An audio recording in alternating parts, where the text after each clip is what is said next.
14 বছর প্রবাস লাইফে এই প্রথম আসলাম জল্লাক গার্ডেনে। মানে খুবই দেখার মতো একটা দৃশ্য, খুব সুন্দর লাগে।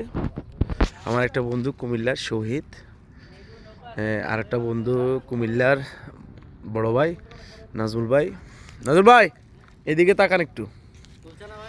এই আজকে প্রায় বাহরানের 13-14 বছরে এই প্রথম আসলাম জল্লাকে। আমার একটা সিলেটের ছোট ভাই জাহেদ ভাইয়া লুক, এই আর একটা ভাই হইল নোয়াখালীর ফেনী, লক্ষ্মীপুর। লক্ষ্মীপুর, আচ্ছা লক্ষ্মীপুর। আর আমি মদন সাটকিল নোয়াখালী। আজকে 4-5টা ভাই আসলাম ঘুরতে বাহরানের 13-14 বছরে ফার্স্ট জল্লাকে আসলাম। 6:39 সকাল। অনেক ইতিহাস বলা যাবে না, পরে নেক্সট ভিডিও বলবো ইনশাআল্লাহ।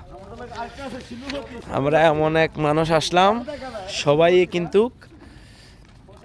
এক এক জেলার এক এক ডিস্ট্রিক্টের লোক। বিদেশে প্রবাসে আসলে একত্রিত থাকা, একসাথে